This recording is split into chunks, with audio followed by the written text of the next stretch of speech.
Okay, I think we're good. The constitutions that you got were donated by the Campaign for Liberty. Todd Welsh, Campaign for Liberty.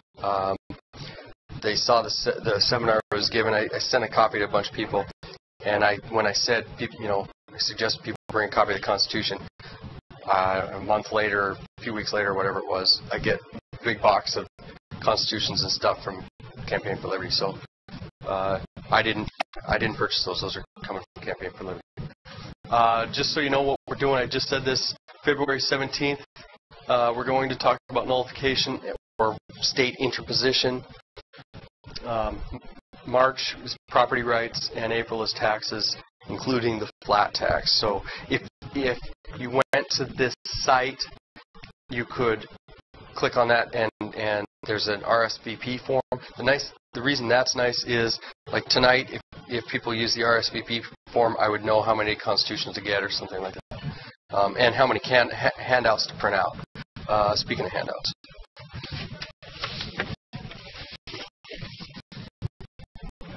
So what I said last time was that I made an argument that inflation is a tax, and it's a dangerous tax. This is so you guys don't have to write anything down you don't want to. And I'll talk about that a little bit more. I don't want to talk much about reviewing the last time. I did at the end of this. I do have some more information so we can look back and see what I said and where we're at now. I did say that there was a question from the audience about deflation because that was in the news. What about this deflation? What's going on? And I said, let's not worry about deflation. We need to be more worried about inflation. What we are finding now is that commodity prices are going up a lot faster than a lot of other prices.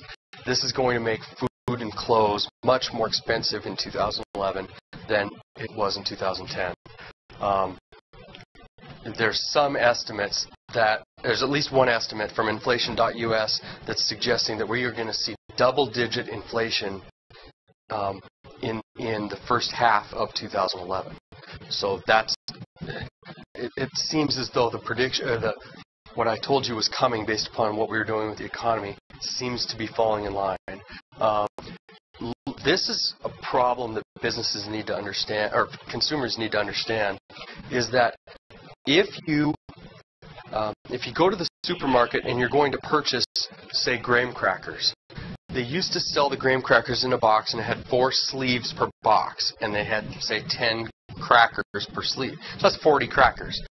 Now, when you go buy that same box, it's the same price and the same size, but it only has 3 sleeves.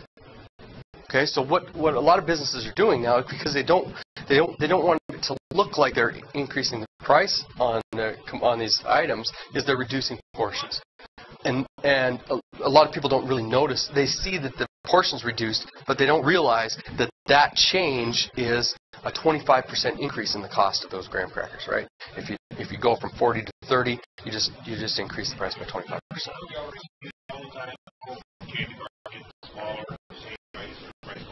Yeah, we do, but usually we see that thing happen. You know, like you said, big candy bars are slightly smaller, but we see that over a much longer time scale. The problem we're finding here is that this time scale is really compressed. We're starting to see these things happen very, very quickly. Okay. So one thing we want to watch for is price controls. If we start seeing governments around the world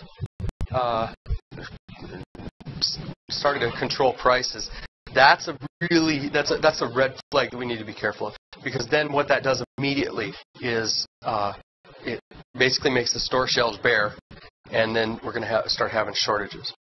Federal Reserve is predicting unemployment levels greater than 8% out for a number of years.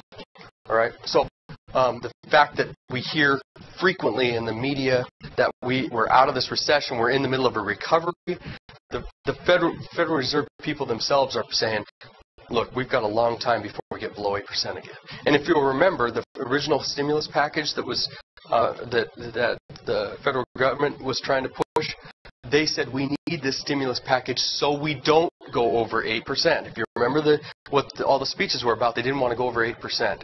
And now we are, the government estimate is just under 10%, and most people that aren't in the government suggest we're at 14, 15%, and up to 20-some% if you include underworked and part-time workforce that's been lost.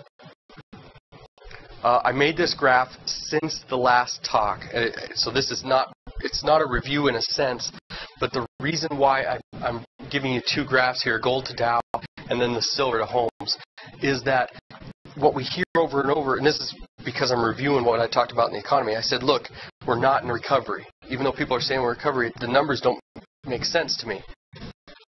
So what I did was I plotted how many ounces of gold would it take to basically cover the cost of the Dow, right? The amount on the Dow. And so if you look at this, if you're going back all the way to 2009, you go through all of 2009 and you go through all of 2010, what do you see? It's sort of flat, and it seems like it's starting to tail down a little bit. It doesn't.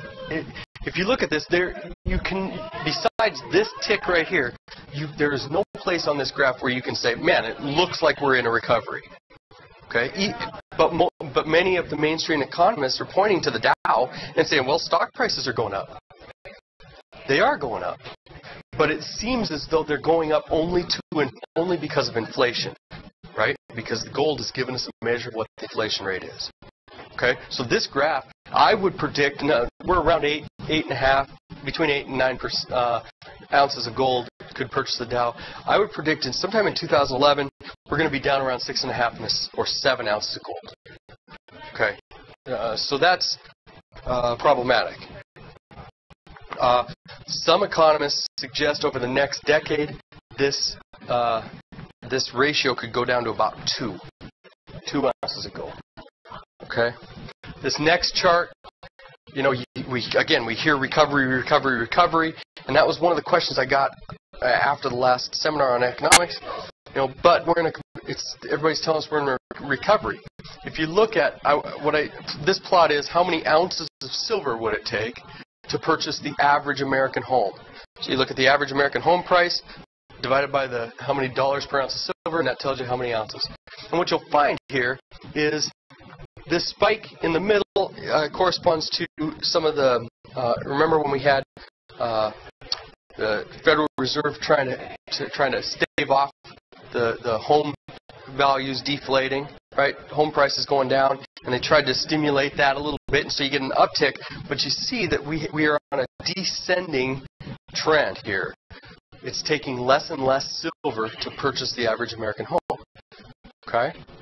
So that means the value of the average American homes are going down, and the value of silver is going up.